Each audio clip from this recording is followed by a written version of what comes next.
अब हम करेंगे 6.2। 6.2 में अब हम देखेंगे एरिया। इससे पहले हमने पैरामीटर समझ लिया। We have studied the areas of closed figure regular and irregular in the previous grade. पहले की क्लासेस में आप जो है पढ़ चुके हैं एरिया कैसे फाइंड करते हैं, एरिया क्या होता है क्लोज्ड फिगर का, चाहे वो रेगुलर फिगर हो या फिर इरेगुलर फिगर हो। लेट अस रिकॉल सम की पॉइंट। अब इसके कुछ की पॉइंट जो है वो रिकॉल करते हैं। The amount of region enclosed by the closed figure is called area. Amount of region का क्या मतलब है कि कोई हमारे पास जैसे फिगर दे रखी है, जैसे कि मान लो यहाँ पे हमें एक ट्राइंगल दे रखा है, ठीक है। ये हमारी एक क्या है, यहाँ पे ये फिगर है। अब इसका जो अमाउंट ऑफ रीजन है, अमाउंट ऑफ रीजन मतलब जो अंदर की आप जगह देख रहे हो ना, ये जितनी भी आप अंदर की स्पेस देख रहे हो, ये अमाउंट ऑफ रीजन है। ये जो हम फाइंड करते हैं, जैसे कि मान लो यहाँ पे मैं रेक्टेंगल बना लेती हूँ। अब रेक्टेंगल के जो बीच में आपको जितनी भी स्पेस नज़र आ रही है, क्या है, ये अमाउंट ऑफ रीजन है। इसी को जो है वो एरिया कहा जाता है। जब हम किसी भी फिगर की बात करते हैं, तो जैसे कि हम रेक्टेंगल की ही बात करें, तो इसके अंदर एक तो हमारी होती है बाउंड्री, ठीक है, ये बाउंड्री जिसको हम पैरामीटर कहते हैं। एक होता है अंदर की स्पेस जिसको हम एरिया कहते हैं। तो जब आपको पैरामीटर निकालने के लिए बोला जाएगा तो आप समझ जाना आपको बाउंड्री निकालनी है, और जब एरिया निकालने के लिए बोला जाता है तो अंदर की जितनी भी स्पेस है हमें वो निकालनी होती है। इतना आपको पहले समझ आना चाहिए कि एरिया होता क्या है। उसके बाद यहाँ पर in previous grades we arrive at the formula for the area of a rectangle and a square using square grid paper. Do you remember कि पहले की क्लास में आपने स्क्वायर ग्रिड का यूज़ करके आपने उसका फॉर्मूला सीखा था एरिया ऑफ रेक्टेंगल का और स्क्वायर का। तो एरिया ऑफ स्क्वायर क्या होता है? एरिया ऑफ स्क्वायर जो हमारे पास स्क्वायर दे रखा होता है, जैसे कि हमारा ये स्क्वायर है, इसका जो हमें अंदर का एरिया फाइंड करना होता है उसका फॉर्मूला होता है जो भी हमें साइड दे रही है। जैसे कि मान लो यहाँ पे 6 साइड दे रही है तो उसकी सारी साइड 6 होंगी। तो साइड इनटू साइड इसका ये फॉर्मूला होता है। साइड को हम साइड से मल्टीप्लाई कर देते हैं। अगर मान लो 6 सेंटीमीटर है तो 6 सेंटीमीटर इंटू 6 सेंटीमीटर, ठीक है, यानी कि 6 इंटू 6। अब देखो सेंटीमीटर में भी हो सकता है, मीटर में भी हो सकता है, 6 इंटू 6 हो जाएगा। ऐसे यहाँ पे अगर हमें एरिया ऑफ रेक्टेंगल निकालना तो उसका फॉर्मूला होता है एल इंटू बी, यानी कि लेंथ इंटू ब्रेथ। अगर लेंथ मान लो 6 दे रखी है, ब्रेथ हमें यहाँ पर 5 दे रखी है, तो हम इन दोनों को मल्टीप्लाई कर देंगे तो हमारा जो है एरिया ऑफ रेक्टेंगल आ जाएगा। अब यहाँ पे हमें कुछ एग्जाम्पल्स दे रखे हैं, उससे हम समझ लेते हैं। A floor is 5 metre long and 4 metre wide. एक फ्लोर है जो 5 मीटर क्या है, लॉन्ग है, 4 मीटर वाइड है। जब हमें लेंथ और ब्रेथ दे रखी होती है तो समझ जाओ वहाँ पे रेक्टेंगल की बात हो रही है। A square carpet of side 3 metre is laid on a floor, यानी कि एक फ्लोर है जो रेक्टेंगल शेप में है जिसकी लेंथ ब्रेथ हमें दे रखी है। एक हमारा स्क्वायर कारपेट है जिसकी हमें एक साइड दे रखी है, क्योंकि स्क्वायर की चारों साइड इक्वल होती हैं। वो कहाँ बिछा हुआ है? फ्लोर पे बिछा हुआ है। Find the area of the floor that is not carpeted. यहाँ पे समझो, ये है हमारा एक फ्लोर, ठीक है। इसकी हमें लेंथ दे दी इन्होंने 5 मीटर, तो ये भी 5 मीटर होगी। 4 मीटर तो ये भी 4 मीटर होगी। अब उसके ऊपर स्क्वायर कारपेट है 3, यहाँ से लेके यहाँ तक लगा लो 3 मीटर। ये जो है वो उसके ऊपर स्क्वायर शेप का कारपेट है, 3 मीटर होगी इसकी तीनों साइड, चारों साइड्स। अब वो कह रहे हैं जहाँ पे कारपेट नहीं है, ये वाला एरिया जहाँ पे कारपेट नहीं है, कौन सा? Find the area of the floor that is not carpeted.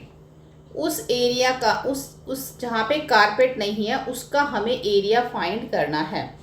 तो हमें क्या करना पड़ेगा? हमें दोनों का एरिया फाइंड करना पड़ेगा। जब भी आपके पास इस टाइप के क्वेश्चन आते हैं तो आपको दोनों का एरिया फाइंड करना होता है, ठीक है। उसके बाद माइनस करना होता है। देखो पहले हम निकालेंगे फ्लोर का एरिया। Length of floor, width of floor आ गई। एरिया ऑफ फ्लोर कितना हो गया? Length into width. आपको बताया था ना रेक्टेंगल का जो एरिया निकालने के लिए एल इंटू बी करते हैं, तो ये एल इंटू बी ही है। लेंथ इंटू ब्रेथ बोलो, लेंथ इंटू विड्थ बोलो, दोनों को मल्टीप्लाई कर दो, 20 स्क्वायर मीटर आ गया, ठीक है। एरिया हमेशा स्क्वायर में ही आता है। वो क्यों आता है आगे हमें दे रखा है, वो हम देख लेंगे। स्क्वायर मीटर आ गया क्योंकि ये सारा मीटर में था ना, तो स्क्वायर मीटर आ गया। अब लेंथ ऑफ स्क्वायर कारपेट, अब इस कारपेट का हम देखेंगे कितनी दे रखी है लेंथ, 3 मीटर दे रखी है। तो एरिया ऑफ कारपेट कितना हो जाएगा? L into L. L into L का मतलब हो गया साइड इंटू साइड, जैसे कि आपको मैंने ऊपर बताया था, क्योंकि स्क्वायर की चारों साइड इक्वल होती हैं। तो आप ये लेंथ ही दे रखी है चारों, तो इसको एल इंटू एल लिखो, लेंथ इंटू लेंथ लिखो या साइड इंटू साइड लिखो। तो कितना आ गया हमारे पास? 9 स्क्वायर मीटर। अब जो हमारा फ्लोर का एरिया आया है और जो हमारा कारपेट का एरिया आया उसमें से हम स्क्वायर जो फ्लोर का एरिया है उसमें से कारपेट के एरिया को माइनस कर देंगे तो हमारा आ जाएगा 11 स्क्वायर मीटर। यानी कि जो जहाँ पे कारपेट नहीं है वो जो सारा एरिया है वो 11 स्क्वायर मीटर है। ठीक है, therefore the area of the floor that is not carpeted is area of the floor minus the area of floor laid with carpet। ठीक है, बस ये आ गया, जो जितना भी हमने एरिया निकाला फ्लोर का उसमें से माइनस कर दिया कारपेट के एरिया। नेक्स्ट एग्जांपल है 4 square flower bed each of side 4 metre in 4 corners on a piece of land 12 metre long and 10 metre wide. Find the area of the remaining part of the land. देखो यहाँ पर अब यहाँ पे 4 flower bed है जिसकी side हमें दे रखी है 4 मीटर, इसका मतलब वो स्क्वायर शेप में है। अब जो उसमें are in 4 corners on a piece of land, 4 corners में एक लैंड है जो 12 मीटर जो है वो लॉन्ग है, 12 मीटर लॉन्ग है और 10 मीटर वाइड है। ऐसे एक लैंड है। अब इस लैंड पे क्या है 4 स्क्वायर फ्लावर बेड है ईच ऑफ द साइड, जो फ्लोर इसके ऊपर ऐसे से 4 फ्लावर बेड है ऐसे स्क्वायर शेप के, इसके ऊपर अभी हम बनाएंगे इसके ऊपर। और उसके जो है इन 4 कॉर्नर्स ऑन अ पीस, यानी कि चारों साइड पे ऐसे फ्लावर बेड बने हुए हैं। एक इधर बना हुआ है, एक इधर बना हुआ है, एक इधर बना हुआ है, एक इधर बना हुआ है, चारों साइड पे बने हुए हैं। ठीक है, और इनकी जो हमें साइड दे रखी है वो हमें दे रखी है 4, क्योंकि स्क्वायर है चारों साइड इक्वल होंगी। अब जो रिमेनिंग एरिया है, जो बीच का एरिया देख रहे हो, इसका हमें एरिया निकालना है। Find the area remaining part of the land. तो देखो इसके लिए लैंड ऑफ द लैंड मतलब कि जो लेंथ है लैंड की वो 12 मीटर है, विड्थ हमें 10 मीटर दे रखी है। एरिया पहले हम लैंड का निकाल लेंगे, L इंटू W करके दोनों को मल्टीप्लाई करेंगे, 120 स्क्वायर मीटर जो है वो लैंड का एरिया आ जाएगा। इसी तरीके से 4 जो फ्लावर्स दे रखे हैं उनका भी एरिया निकालना है, फ्लावर बेड्स का, उसकी साइड 4 मीटर दे रखी है। एरिया ऑफ 1 फ्लावर बेड, पहले 1 का निकाल लो साइड इंटू साइड करके, तो 16 स्क्वायर मीटर आपका पहले एक का आ जाएगा। फिर इसके बाद आप उसको 4 से मल्टीप्लाई कर देना तो क्या आ जाएगा 64 स्क्वायर मीटर। यानी कि एक फ्लावर बेड का जो एरिया निकला था वो 16 स्क्वायर मीटर था। जब हम उसको 4 से मल्टीप्लाई कर देंगे तो चारों फ्लावर बेड्स का एरिया निकल आएगा। ठीक है, therefore the area of remaining part of the land. अब हमें remaining part of the land का जो है वो एरिया निकालना है। जितना हमारा लैंड का एरिया था, जितना हमारा फ्लावर बेड्स का एरिया था, उन दोनों को माइनस कर देंगे तो जो रिमेनिंग लैंड है उसका एरिया निकल आएगा। ठीक है, तो यहाँ पे हम आगे फिगर इट आउट देखते हैं। तो स्टार्ट करते हैं हम फर्स्ट फिगर इट आउट। यहाँ पे हमें area the area of rectangular garden 25 metre, हमें एरिया यहाँ जो दे रखा है ये रहा 300 स्क्वायर मीटर, लेकिन वो जो रेक्टेंगुलर गार्डन है ना उसकी जो लेंथ है 25 मीटर है और एरिया 300 स्क्वायर मीटर है, लेकिन उसकी जो विड्थ है वो हमें नहीं दे रखी। तो विड्थ कैसे निकालेंगे, इसी फॉर्मूले से, जो एरिया ऑफ रेक्टेंगल का फॉर्मूला है उसी फॉर्मूले से हम जो है लेंथ भी निकाल लेते हैं, विड्थ भी निकाल लेते हैं, एरिया भी निकाल लेते हैं। तो अभी तो हमें लेंथ और एरिया दे रखा है, हमें विड्थ निकालनी है। तो हम कैसे करेंगे, तो हम लिखेंगे यहाँ पर area of rectangle garden 300 square metre है, लेंथ दे रखी है 25 metre, area of rectangle field यही वाला फॉर्मूला हमें लगाना है L इंटू बी का। तो एरिया ऑफ जो रेक्टेंगुलर फील्ड है वो है 300, लेंथ हमें 25 दे रखी है, विड्थ हमें निकालनी है इसकी। तो ये हमारा बी इधर आ जाएगा, ये 25 जब ये देखो 25 बी के साथ मल्टीप्लाई हो रहा है, इधर आके इसके साथ डिवाइड हो जाएगा। तो जब हम इसको कट करेंगे, आप इसको 5 के टेबल से कट कर लो, 5 5 जा 25, 5 6 जा 30, फिर हमारा आ जाएगा ये 5 1 जा 5, 5 1 जा 5, 5 2 जा 10। तो 12 मीटर जो है वो इसकी विड्थ आ जाएगी। ठीक है, सेकेंड क्वेश्चन है what is the cost of tiling a rectangular of the land 5 metre long and 200 metre wide at the rate of ₹8 per 100 square metre. अब देखो यहाँ पर एक रेक्टेंगुलर प्लॉट है, ठीक है ऐसे, अब उसके ऊपर टाइल्स लगानी है। अब जो टाइल्स हैं उसकी जो पर स्क्वायर मीटर है वो ₹8 कॉस्ट है। तो पूरे में जब टाइल लगाएंगे तो उसकी कितनी कॉस्ट आ जाएगी। तो पहले हम देखेंगे length of the rectangular plot 500 metre है और width of the rectangular plot 200 metre है। तो पहले हम इस पूरे रेक्टेंगुलर प्लॉट का एरिया निकालेंगे लेंथ इनटू ब्रेथ करके। तो हमारा आ जाएगा 5 2 जा 10, उसके बाद 1 2 3 4 0 तो वो लगा देंगे। तो ये हमारा हो गया 1 लाख, ठीक है, 1 lakh square metre. Now cost of tiling rectangular plot, अब ₹8 क्या लिखा है, ₹8 पर 100 स्क्वायर मीटर है। तो यानी कि 8/100, क्योंकि पर 100 स्क्वायर मीटर है ये। लेकिन जो पूरी टोटल कॉस्ट है निकालनी है हमें टाइलिंग के लिए, हमारा तो एरिया है 1 लाख स्क्वायर मीटर। तो हम क्या करेंगे, 8/100 इंटू 1 लाख करेंगे। अब यहां से 20 से 20 कट हो जाएंगी, तो बचेगा क्या हमारा यहाँ पे 1 2 3। तो ये 1 2 3 0 हमारी 8 के साथ आ जाएंगी। तो जो पूरे प्लॉट में टाइलिंग लगेगी उसकी कॉस्ट आ जाएगी 8,000 रुपीज, 8,000, ठीक है। उसके बाद हम थर्ड देखते हैं, a rectangular coconut Grove in 100 meter long and 500 meter wide. If each coconut tree requires 25 square meter, what is the maximum number of trees that can be planted in this grove? अब एक Grove है, rectangular coconut Grove है जो कि 100 metre long है। उसके अंदर हमें कोकोनट ट्री जो है वो लगाने हैं, वो 100 मीटर लॉन्ग है और 50 मीटर वाइड है। जो एक ट्री है ना, उसको कितनी जो है वो उसका जो एरिया ना, एक ट्री का जो एरिया वो 25 स्क्वायर मीटर है। तो वो 100 मीटर लॉन्ग और 50 मीटर वाइड कोकोनट ग्रोव में कितने ट्री लग जाएंगे, एक ट्री का हमें एरिया दे रखा है। तो पहले हमें इस कोकोनट ग्रोव का जो एरिया है वो निकालना है लेंथ इनटू ब्रेथ करके। तो 100 को 50 से मल्टीप्लाई करेंगे तो 5000 स्क्वायर मीटर वो पूरे कोकोनट ग्रोव का एरिया आ जाएगा। और हमें गिवन है कि ईच कोकोनट ट्री जो है उसको 25 स्क्वायर मीटर जगह चाहिए। Then maximum number of tree कितने होंगे that can be planted in this grove. 5000 को 25 से डिवाइड कर देंगे तो 25 बन जाए 25, 25 2 जा 50 और ये 2 0 आ जाएगी। यानी कि उस ग्रोव में 200 ट्रीज जो है वो लग जाएंगे, ठीक है। अब देखो यहाँ पर हमें जो है, यहाँ बुक में देखते हैं 2 फिगर्स दे रखी हैं हमें यहाँ पे, ये देखो। और हमें जो है इसका क्या निकालना है, एरिया निकालना है। अब तक जो हम पहले फिगर हमने करी थी, हमने उसका पैरामीटर निकाला था, बाहर की बाउंड्री निकाली थी, लेकिन अब हमें अंदर का जो है वो एरिया निकालना है। तो ये इस तरीके से फिगर बनी हुई है। हमने क्या करना है, इसको पहले हम डिवाइड कर लेंगे, ऐसे देखो, इस तरीके से ऐसे हमने इसको डिवाइड कर दिया। तो ये 1 फिगर हो गई, ये सब रेक्टेंगुलर शेप में है। ये 2 हो गया, ये हमारा जो है वो 3 हो गया और ये 4 हो गया। अब एक एक का हम एरिया निकालेंगे, फिर सबको प्लस कर देंगे। ऐसे ही हम इसमें करेंगे, इसमें हमारे ये 3 रेक्टेंगल बन जाएंगे, ऐसे देखो 1 2 3, और हम सबका एरिया निकाल के प्लस कर देंगे। तो मैंने ये फिगर यहाँ पे बनाई हुई है और देखो मैंने इसको इस टाइप से डिवाइड भी कर दिया है। तो ये first, second, third, fourth, 4 rectangle हमारे पास है। तो पहला जो रेक्टेंगल है first, area of rectangle first, इसकी लेंथ इनटू ब्रेथ करेंगे। देखो इसकी लेंथ हमें यहाँ दे रखी है 4 और इसकी जो विड्थ दे रखी है वो दे रखी है 3। तो यहां से हम देख लेंगे 4 और 3, 4 इंटू 3। यहाँ पे भी हमारी 4 है, देखो 3 यहाँ है, 1 ऊपर है, 2 इधर है और हमारी ये 2 इधर है। तो यहाँ पे भी 2 इधर है, 1 इधर है। देखो ये जो इतना सा एरिया ना ये 1 है और ये जो इतना सा एरिया है ये भी 1 है। तो 3 में 1 प्लस करोगे पूरा 4 हो जाएगा, 2 में 1 प्लस करोगे पूरा 3 हो जाएगा। तो ये 4 इंटू 3, इधर भी 4 इंटू 3 है, इधर भी।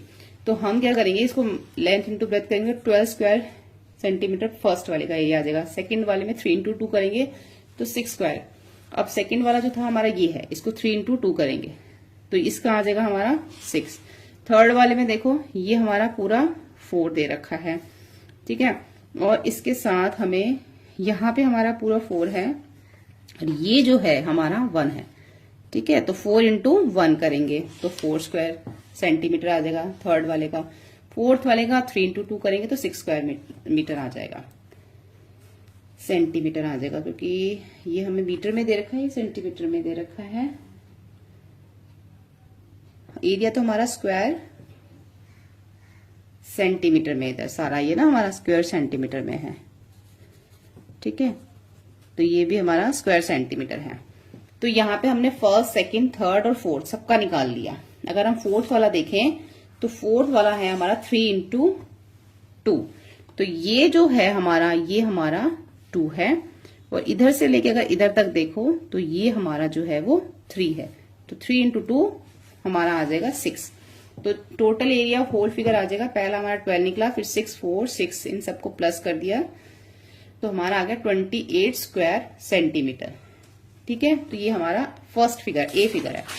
बी में भी हमें ऐसे ही करना है। यहाँ पे हमें 3 रेक्टेंगल हो गए। यहाँ पे हमारा ये फर्स्ट हो गया, ये सेकंड हो गया, ये थर्ड हो गया।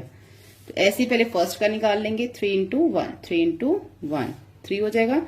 सेकंड वाले का भी हमारा क्या है 3 इंटू 1, तो भी 3 हो जाएगा। इधर वाले का देखो तो 3 इंटू 1, लेंथ इंटू ब्रेथ करते हैं, तो सबका 3 स्क्वायर सेंटीमीटर आ गया। सबको प्लस कर देंगे तो 9 स्क्वायर सेंटीमीटर हमारा इसका आंसर आ जाएगा। ठीक है, तो ये वाला फिगर इट आउट जो था ये तो हमारा कंप्लीट हो जाता है यहाँ पर। ये बहुत इंपॉर्टेंट क्वेश्चन है सारे इसके, और ये जो 2 एग्जाम्पल हैं ये भी इसके आपके बहुत इंपॉर्टेंट है। ठीक है, उसके बाद ये जो है हमारा फिगर इट आउट, इसमें कुछ खास नहीं है लेकिन फिर भी हम कर लेते हैं। इसके इतने चांसेस नहीं है एग्जाम्स में आने के, लेकिन फिर भी मैं आपको उसको समझा देती हूँ। देखो यहाँ पे हमें एक cut out the 10 gram pieces given at the end of your text book.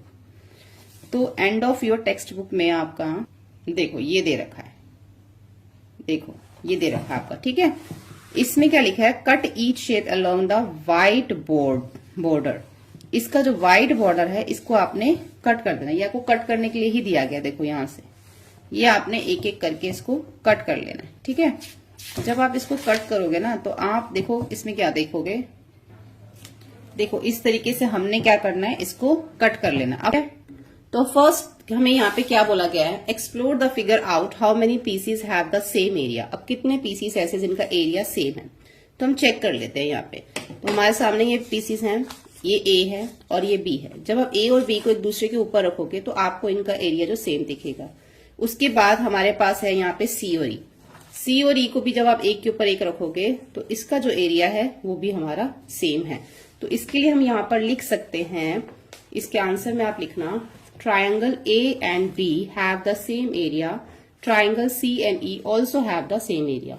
ठीक है, तो ये फर्स्ट का आंसर हो जाएगा। सेकंड में पूछा गया कि how many times bigger is shape D as compare C, यानी कि जो सी है, यानी कि जो डी है वो सी से कितना बड़ा है।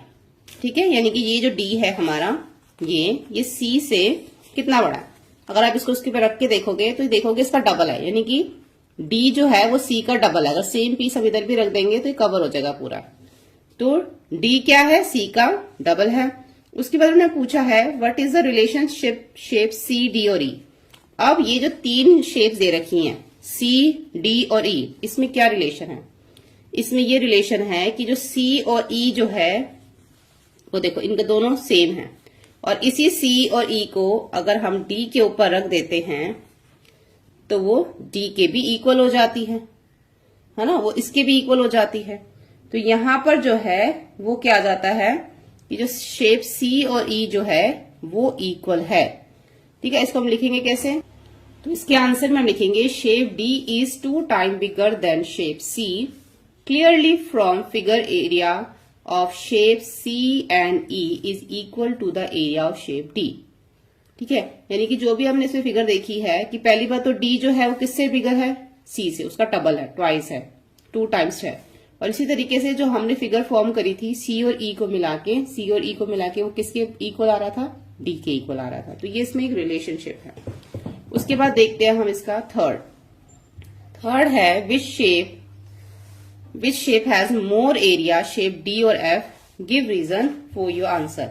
अब विच शेप, कौन सी शेप का एरिया जो है, which shape has more area, shape D और एफ, डी का एरिया ज्यादा है कि एफ का एरिया ज्यादा है, गिव रीजन। अगर हम यहाँ पे डी और एफ देखें तो डी भी देखो हमारा ये जो दो फिगर्स है सी और ई जो है इनसे मिलके बना है। इसी तरीके से जो हमारा एफ है वो भी इन दोनों से मिलकर बना है, यानी कि अगर आप इसको बीच में से अगर आप लाइन ड्रॉ कर लोगे तो आप देखोगे हाफ इधर और हाफ इधर, ये इसी के जो है वो इक्वल आ रहा है। ठीक है, इस तरीके से आएगा ये ऐसे। तो इसी से जो है सी और ई से जो है ये मिलके बना हुआ है, और जो डी है वो भी सी और ई से मिलके बना हुआ है। इसका मतलब दोनों जो है वो सेम ही है, कोई भी किसी का भी एरिया जो है वो ज्यादा नहीं है। Both the shape D and E R equal and have the same area because both the given shape can be divided into two small triangles. अगर आप इसको डिवाइड करोगे तो ये दो स्मॉल ट्राइंगल्स में इस तरीके से डिवाइड हो रहा है और दोनों ट्राइंगल इक्वल है, तो इसका मतलब ये हमारा इक्वल है। इधर भी हम इसको डिवाइड करेंगे तो ऐसे करके अगर हम इसको डिवाइड करें तो ये भी दो ट्राइंगल्स इसमें बन रहे हैं, दो ही इसमें बन रहे हैं। उसके बाद अगर हम देखें fourth, which shape has more area, यहाँ पे पूछा गया एफ और जी में किसका एरिया ज्यादा है, तो एफ तो हमने देखा दो ट्राइंगल बन रहे हैं। अगर हम यहाँ पे जी देखें और इसको भी अगर हम डिवाइड करें ऐसे, तो यहाँ पर आप देखो यहाँ पर भी दो ट्राइंगल्स जो हैं वो बन रहे हैं, तो इसका एरिया भी जो है वो सेम है। Both the shape F and G are equal and have the same area because both the given shapes can be divided into two small triangles. ठीक है, तो इसलिए ये दोनों हमारे सेम हैं। अब हम फिफ्थ देखें तो फिफ्थ में हमें कुछ हिंट भी दे रखा है और बोला गया है what is the area of shape A as compare to shape G, is it twice a bigger four times as big. अब यहाँ पे हमारे ए की बात हो रही है, ठीक है, ए की बात हो रही है और साथ में जी की बात हो रही है।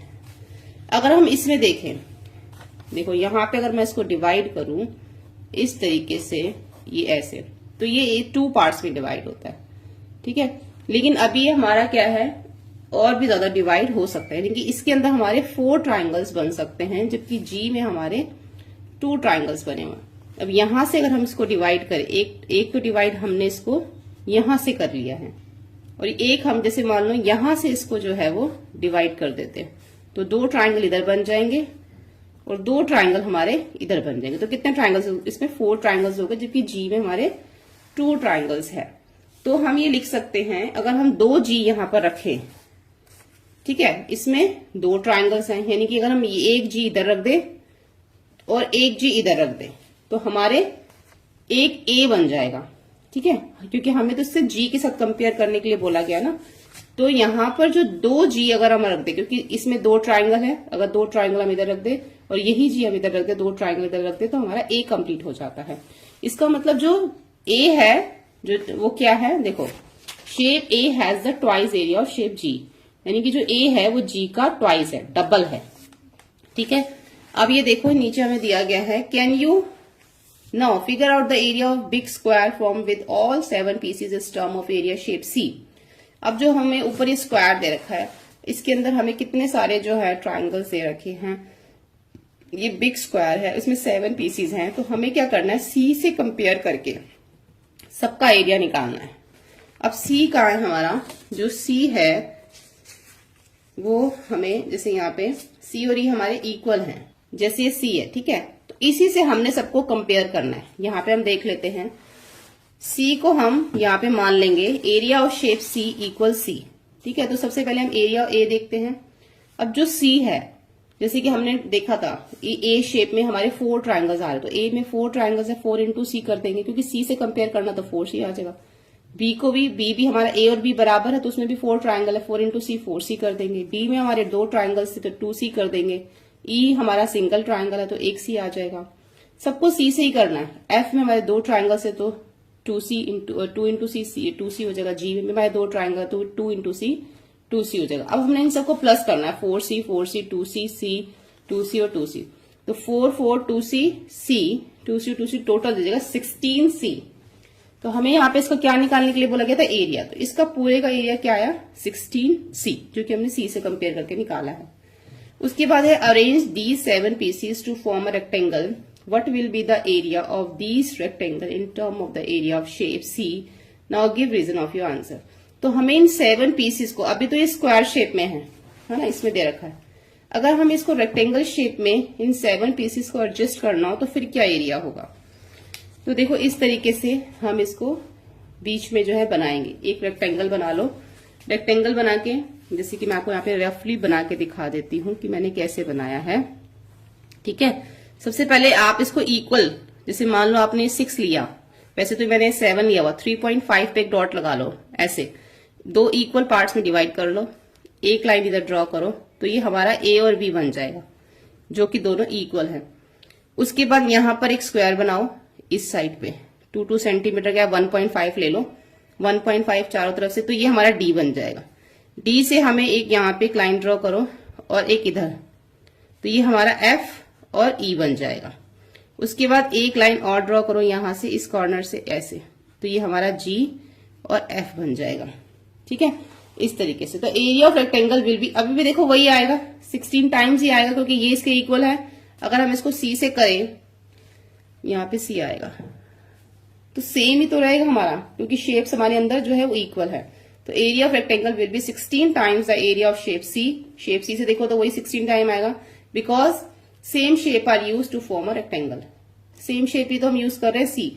हमने स्क्वायर में भी शी से सबको कंपेयर किया था और अब हम रेक्टेंगल में वही कर रहे हैं, तो 16 टाइम ही आएगा, सेम ही आएगा। अब 8 देखो, are the parameter of the square and the rectangle form by the 7 pieces are pieces different और the same, give an explanation for your answer. जो ऊपर हमने स्क्वायर देखा उसमें भी 7 पीसीज, अभी हमने रेक्टेंगल देखा उसमें भी 7 पीसीज, दोनों का एरिया हमारा सेम आ रहा, तो उसको हमें बताना है कि ये सेम है और थोड़ा एक्सप्लेन भी करना है। Yes, the parameter of the square will be the same as the parameter of rectangle because same shape are used in both the squares and rectangle। क्योंकि दोनों में सेम शेप्स यूज करी गई हैं, इसलिए दोनों के एरिया भी सेम आ रहे हैं। ठीक है, तो ये हमारा यहाँ पे 8 तक कंप्लीट हो जाता है। आगे देखो, यहाँ पे हमें ये फिगर्स दे रखे हैं, इसको आप समझ लो कि अगर हमें इस टाइप के फिगर्स दे रखे हैं और हमें एरिया निकालना हो, तो जैसे कि हमारे बुक के, तो यहाँ पर ये हमें दे रखा है। इस टाइप के फिगर्स जो है वो हमें यहाँ पर बनाने होते हैं। ठीक है, अब यहाँ इन्होंने बोला है कि अगर मान लो उस जो भी आप फिगर बना रहे हो उसमें पूरा एक स्क्वायर आ रहा है तो उसको पूरा 1 काउंट कर लो। अगर उसमें हाफ स्क्वायर आ रहा है तो आप उसको हाफ ही काउंट करोगे, और जब आपको 2 हाफ मिल जाएंगे तो वो एक कंप्लीट बन जाएगा। अगर हाफ से भी कम आ रहा है फिगर के अंदर तो फिर आप उसको काउंट नहीं करोगे। अगर हाफ से ज्यादा आ रहा है, जैसे मान लो यहां तक ऐसे इतना आ रहा है फिगर के अंदर यहां से लेके, तो आप उसको पूरा 1 काउंट कर सकते हो, हाफ से ज्यादा आ रहा है तो।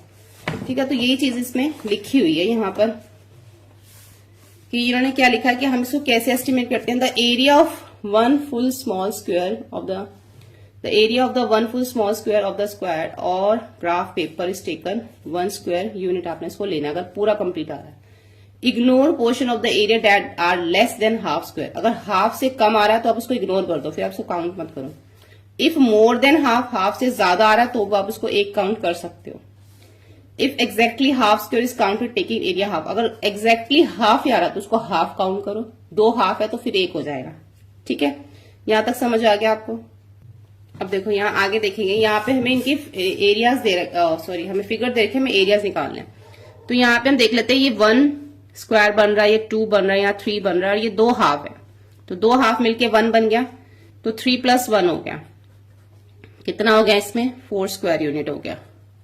ठीक है, 1 2 3 2 हाफ हो गए। यहाँ पे अगर हम देखें तो ये 1 2 3 4 और ये 5 तो कंप्लीट बन रहे हैं। ये देखो हाफ कितने बन रहे हैं, 1 2 3, एक ये कंप्लीट बन रहा है और ये 4, तो कितने कंप्लीट हो गए? 1 2 3 4 5 6 कंप्लीट हो गए।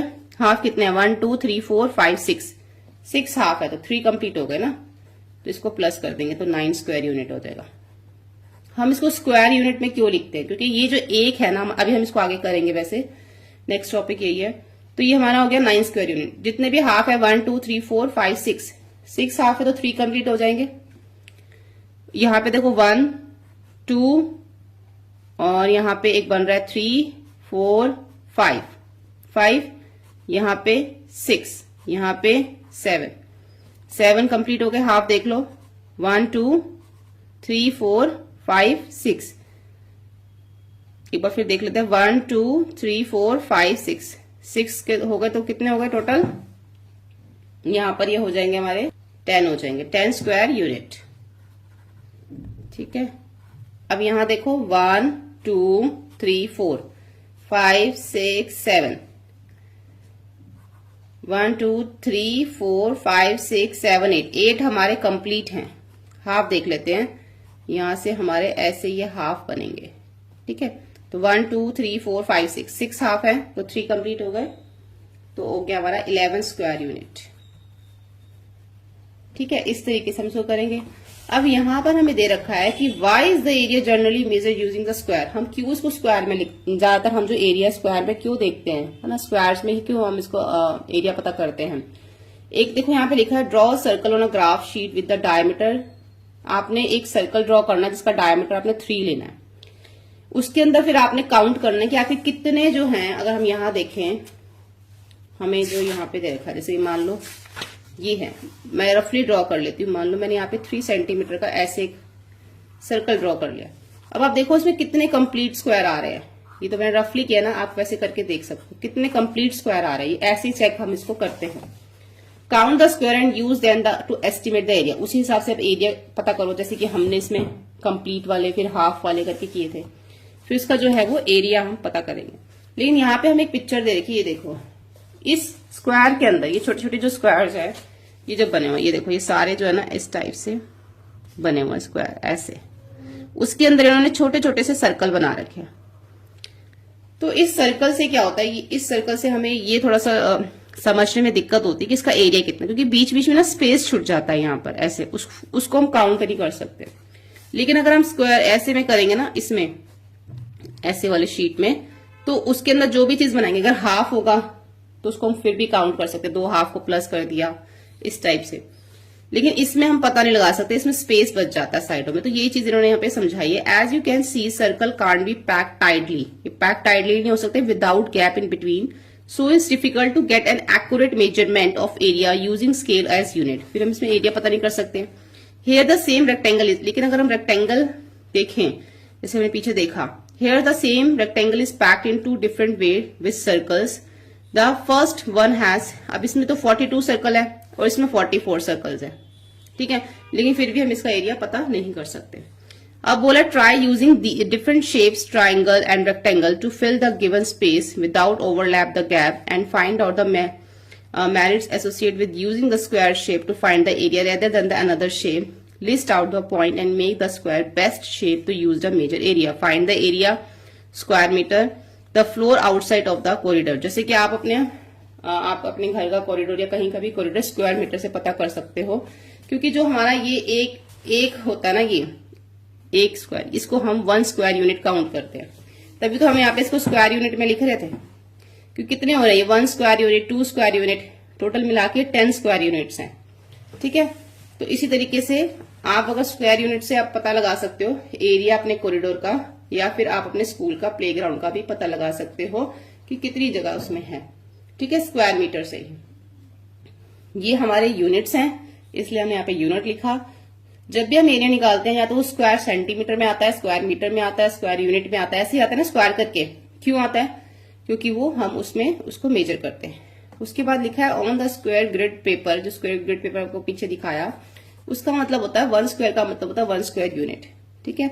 अब यहाँ पर हमें जो है वो बोला गया है make as many rectangle as shown can whose length, the width or whole numbers of units such that the area of the rectangle is 24 square unit. तो बताना कि कौन सा जो है किसका पैरामीटर ज्यादा है।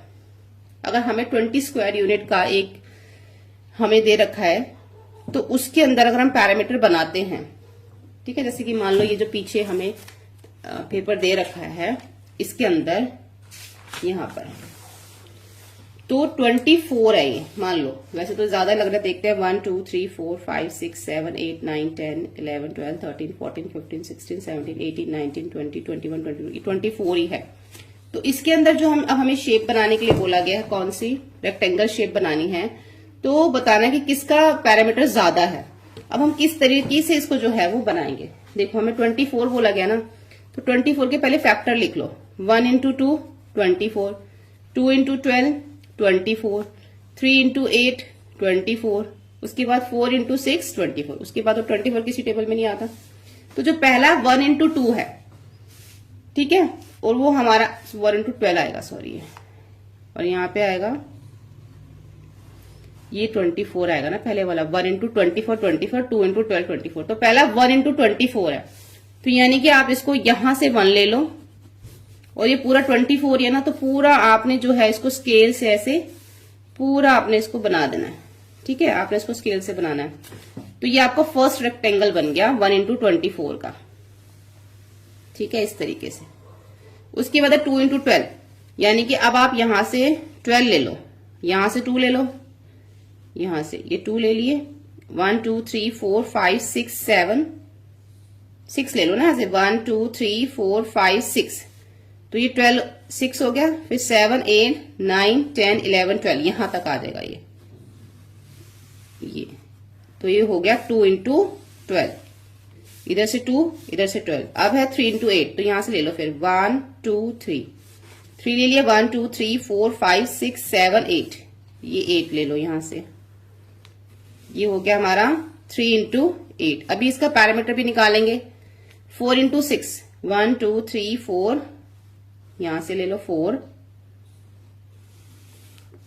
इंटू 1 2 3 4 5 6 यहां तक आएगा, ये यहां तक बनेगा ऐसे, तो ये हो गया 6, इधर हो गया ये 4।